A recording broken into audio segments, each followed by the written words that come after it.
Very good morning, children. How are you all? And wishing you all a very happy new year. कैसे हो बच्चों? How were your exams? First tell me. How were your exams? Half yearly exams थे अभी आपके? हाँ, of course सबके अच्छे हुए हैं, मुझे पता है. जीके का, सोशल साइंस का. ठीक है, तो अब आगे की पढ़ाई स्टार्ट करें. हाफ ईयरलीज तो हो गए, बट अब एनुअल. हाफ ईयरलीज तो ऑनलाइन हुए, लेकिन आपके एनुअल ऑफलाइन होंगे. You have to come to school to give your exam. तो उसके लिए हमें पढ़ना बहुत ज़रूरी है. मल्टीपल चॉइस में तो सबने कर लिया, अब रिटन पेपर होगा, तो उसके लिए we need to study. I have already sent you answers of previous chapter. History का जो हमने लेसन करा था. And children, don't ask me again and again. मैं ग्रुप पर एक बार जब आपको लेसन भेजती हूँ, उसके बाद मैं आंसर्स नहीं अलग अलग पर्सनली नहीं भेजूंगी. सो आपको अपने ग्रुप से ही लेने हैं जो भी नोट्स आपको सेंड किए जाते हैं. डोंट आस्क मी पर्सनली, वो मैं नहीं भेजूंगी अब. So remember, be alert, on time. जो जो आपके पास आ रहा है मैटर, उसे उतारते जाओ. Keep your notes updated. Okay, so now we will start our next chapter in civics. Civics की बुक खोलो. Lesson number 29. Role of President, Prime Minister and the Council of Ministers. हाँ, इसके पहले का chapter number 28 omit है, उसे काट दो. We will start with chapter 29. Role of President, Prime Minister and the Council of Ministers. So let's begin the chapter. The union executive. मैंने आपको समझाया था ना, एग्जीक्यूटिव कौन है. देखो, the president, the vice president, prime minister and the council of ministers. 3 parts हैं हमारी गवर्नमेंट के. Legislature, executive and judiciary. Legislature हमने पार्लियामेंट के बारे में पढ़ा था, Lok Sabha and Rajya Sabha. And today we will read about the union executive. और इसमें कौन कौन आता है. The President, Vice President, Prime Minister and the Council of Ministers. They execute the laws at the center. लागू करना.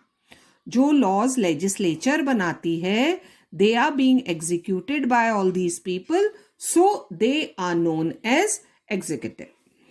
सबसे पहले the head of the country. Who's the head of the country? The President of India. India is a republic. The head of the state in a republic, देखो Republic किसको कहते हैं, where the head of the state is an elected person. वो nominated नहीं होता है, वो monarch नहीं होता है, dictator नहीं होता है, but he is elected by the people. तो जब head of the country is elected, that is known as a republic. So India is a republic and he holds office for such a period. हमारे यहाँ कितना यहाँ time है ये, 5 years. As is defined and prescribed by the constitution of the state. तो according to the constitution of India, हमारे president कितने साल के लिए elect होते हैं, for 5 years. The president of India is an elected person. He holds office for 5 years. He can be re-elected. वापस से election हो सकते हैं, मतलब दोबारा खड़े हो सकते हैं election में, after the expiry of his tenure. वो 5 years खत्म होने के बाद the president can be re-elected. He can be re-elected after the expiry of his tenure. But he, as a convention laid down by our first president, the late Dr. Rajendra Prasad, does not seek election to this high office for the 3rd time in succession. मतलब जो हमारे first president थे, कौन थे हमारे first president? Dr. Rajendra Prasad. You know, he was also the president for India for 2 terms. 5 years, then again 5 years. लेकिन उसके बाद जब उन्हें 3rd time elect करने की बात आई, he said no, 10 years is enough. उन्होंने मना कर दिया. तो तब से ये सिस्टम चला आ रहा है कि कोई भी प्रेसिडेंट 2 years से ज्यादा, 2 terms से ज्यादा प्रेसिडेंट नहीं रहेंगे. पर जनरली उसके बाद सब 5 years एक ही बार प्रेसिडेंट रहे हैं. This you have to do. पता करो. Find which person was elected the president of India twice. अभी मैंने बताया था. Okay? Now qualifications. Who can become the president of the country? To seek election to the high office of the president of India, a candidate should possess the following qualifications. ये हैं देखो qualifications to be the president of India. सबसे पहले he और she, है ना, of course, should be a citizen of India. सबसे पहले तो वो भारत का नागरिक होना चाहिए. ही और she should be of 35 years of age. इससे कम एज में प्रेसिडेंट इलेक्ट नहीं हो सकते. और याद है 35 ईयर्स ऑफ एज किसकी एज है? Member of Rajya Sabha. ठीक है, तो इससे कम एज नहीं होनी चाहिए at the time of election. He should not be an insolent और बैंकरप्ट. हाँ, दिवालिया जिसको कहते हैं, वो दिवालिया नहीं होना चाहिए. मेंटली स्ट्रॉन्ग पर्सन होना चाहिए. हाँ, क्योंकि बहुत रिस्पॉन्सिबिलिटी होती है ऑन द प्रेसिडेंट, तो वो नहीं होना, बैंकरप्ट नहीं होना चाहिए. ही should not hold any office of profit under the central और स्टेट गवर्नमेंट. इस लाइन का मतलब है गवर्नमेंट जॉब में नहीं होना चाहिए, न सेंट्रल गवर्नमेंट की जॉब न स्टेट गवर्नमेंट की जॉब, कोई गवर्नमेंट ऑफिसर नहीं. इफ ही होल्ड्स, अगर वो गवर्नमेंट जॉब में है, ही शुड वेकेट, खाली करना, रिजाइन करना पड़ेगा, such a post before seeking the election. तो अगर कोई गवर्नमेंट जॉब में है person and he wants to become the president of the country, then first he has to resign from that post, तभी वो इलेक्शन लड़ सकते हैं. He should not be a pronounced offender. कोई क्रिमिनल नहीं होना चाहिए. What is the meaning of pronounced offender? कोई क्रिमिनल, अ सेंटेंस्ड क्रिमिनल, जिसको मौत की सजा हुई हो, है ना, वो नहीं लड़ सकता under the law of the land. वो नहीं होना चाहिए. कोई क्रिमिनल नहीं होना चाहिए, कोई केस नहीं होना चाहिए, कोई सजा नहीं हुई होनी चाहिए कि कोर्ट ने कभी उन्हें कोई सजा दी हो, हाँ, जेल गए हो, तो वो नहीं होना चाहिए. तो these are the qualification for the president of India. Now let's see how he is elected. Election कैसे होते हैं? ध्यान से सुनना. The president of India is elected indirectly by an electoral college. ये एक कॉलेज, एक इंस्टीट्यूशन है. अब इस कॉलेज में, कॉलेज जैसे हमारे स्कूल कॉलेज नहीं, हाँ, ये एक इंस्टीट्यूशन है. इसमें कौन कौन है देखो. अब इस इलेक्टोरल कॉलेज के मेंबर्स कौन कौन है? First, elected members of the legislative assemblies of all the federating state. India में जितने भी स्टेट्स हैं, 28 स्टेट्स, 9 यूनियन टेरिटरीज, उन सबके जो विधानसभा है, लेजिस्लेटिव असेंबलीज, उनके मेंबर्स. मतलब पूरे इंडिया में जितनी भी विधानसभा हैं, यूनियन टेरिटरीज में भी, स्टेट्स में भी, उनके जो वो एमएलए जिन्हें हम कहते हैं, वो इस इलेक्टोरल कॉलेज के मेंबर्स हैं. Second, elected members of the Lok Sabha and the Rajya Sabha. ये तीनों मिलकर सारे एमएलएस और सारे member of parliament, members of Lok Sabha and Rajya Sabha, ये सब मेंबर्स होते हैं इलेक्टोरल कॉलेज के. And that electoral college elects the president of the country. The voting power of all the elected members of the parliament is made equal to the voting power of all the elected members of the legislative assemblies. तो इनका है ना voting powers इनकी equal है जो parliament के elected members हैं. अब इलेक्टेड इसलिए आ रहा है बच्चों क्योंकि कुछ नॉमिनेटेड मेंबर्स भी होते हैं. तो इलेक्टेड मेंबर्स के वोटिंग पावर्स इक्वल हैं, so that the state should not have an upper hand in the election of the president. तो देखो इसका मतलब क्या हुआ है. एक तरफ तो है all the MLAs, है ना, स्टेट्स में, हर स्टेट में जितने भी एमएलए हैं, जितने स्टेट्स हैं उनके इलेक्टेड असेंबलीज के एमएलए, उनके वोट्स, और एक तरफ मेंबर ऑफ पार्लियामेंट के वोट्स, दोनों की वैल्यू बराबर रखी गई है. भाई मेंबर ऑफ पार्लियामेंट तो बहुत कम है ना लोकसभा राज्यसभा के, और असेंबलीज के देखो तो बहुत सारे हैं, लेकिन दोनों की वैल्यू बराबर है, ताकि स्टेट्स में अगर 1 पर्सन 1 वोट होता तो स्टेट्स के हिसाब से इलेक्ट होता, तो मेंबर ऑफ पार्लियामेंट की वैल्यू कम हो जाती. तो वैल्यू दोनों के वोट्स की इक्वल रखी गई है. This is how president is elected by electoral college. अब आया टर्म ऑफ ऑफिस. कितने साल, वो तो अभी हमने समझा था. For how many years? 5 years. The President of India is normally elected for 5 years, हमें पता है. His term of office can in no case be extended. किसी भी हाल में वो 5 years से ज़्यादा नहीं हो सकता. और ये 5 years कौन सी डेट से काउंट होते हैं बच्चों? The day the president takes the oath, जिस दिन वो as a president of India की ओथ लेते हैं, उस दिन से 5 years उनका टर्म काउंट होता है.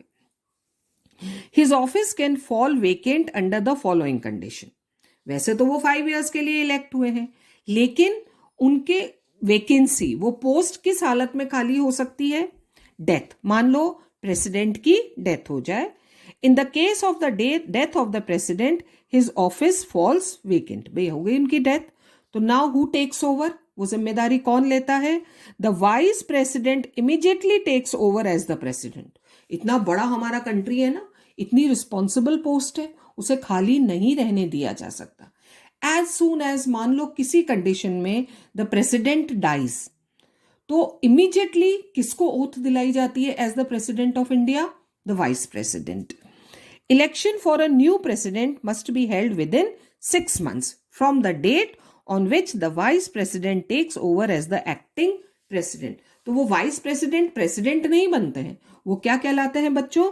Acting president. और जिस दिन वो ओथ लेते हैं, विद इन 6 months प्रेसिडेंट के लिए न्यू इलेक्शंस होते हैं, and then a new person becomes the president of the country. दूसरा केस क्या हो सकता है वैकेंसी का? रेजिग्नेशन. मान लीजिए प्रेसिडेंट ने रिजाइन कर दिया. अ प्रेसिडेंट में resign from his post at any time. वो 5 years के बीच में कभी भी रिजाइन कर दे मान लो. The vacancy in this case is also filled in as is done in the case of the death of the president. और मान लीजिए if the president resigns from his post, who takes over immediately? The vice president. और फिर 6 months के अंदर elections होने हैं. Impeachment, ये एक बहुत इंपॉर्टेंट चीज है. ये पार्लियामेंट पास करती है. हाँ, प्रेसिडेंट अगर गलत किया है, वर्कड अगेंस्ट द कॉन्स्टिट्यूशन, तो उन्हें उनकी पोजीशन से हटाया भी जा सकता है. भाई डेथ तो नेचुरल है, मान लीजिए डेथ में हो गई या खुद ने रिजाइन कर दिया, नहीं तो उन्हें हटाया जाता है by impeachment. If a president begins to act against the provisions of the constitution, अगर वो कॉन्स्टिट्यूशन के खिलाफ जाकर कोई काम कर रहे हैं, और is found guilty of misusing his status, या वो अपनी पोजीशन का फायदा उठा रहे हैं, एंड पोजीशन, और is found involve in corruption, किसी भी तरह का कुछ गलत करने का चार्ज अगर प्रेसिडेंट पर लगता है, he may be impeached out of office, उन्हें उनके ऑफिस से हटाया जा सकता है in accordance with the procedure prescribed in article 61 of the constitution. हमारा कॉन्स्टिट्यूशन है ना, समझा था हमने, बहुत बड़ा है. उसका जो आर्टिकल 61 है, उसमें ये प्रोसीजर दे रखा है कि अगर प्रेसिडेंट करप्ट है, या कॉन्स्टिट्यूशन के खिलाफ काम कर रहे हैं, या अपनी पोजीशन का गलत फायदा उठा रहे हैं, तो उन्हें उनकी पोजीशन से कैसे हटाना है. कहां लिखा है ये? Article 61 of the Constitution. The vacancy is again filled in as in the case mentioned above. और अगर उन्हें हटा दिया जाता है, तो who becomes? The vice president becomes the acting president. और फिर 6 months के अंदर इलेक्शन होने होते हैं. तो this is term of office. Now pay and allowances. He is the head of the country. The biggest position. सरकारी नौकरी में किसी की भी पे या सैलरी प्रेसिडेंट से ज्यादा नहीं हो सकती. Again I am telling you children, government job में, प्राइवेट सेक्टर में तो ऑफकोर्स होती है, लेकिन गवर्नमेंट जॉब में नहीं हो सकती. The president of the Indian federation gets a monthly pay of 5 lakh rupees per month. कितनी सैलरी है उनकी? 5 lakh rupees per month. He is entitled to accommodation in the Rashtrapati Bhavan, है ना, president house, Rashtrapati Bhavan, free of cost. वो उन्हें घर मिलता है रहने के लिए 5 years के लिए.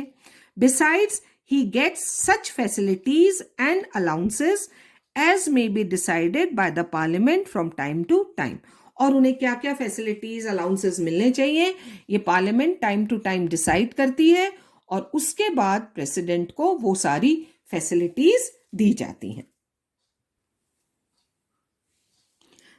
Presidents of Indian union till date. Now we will see कौन कौन रहा है.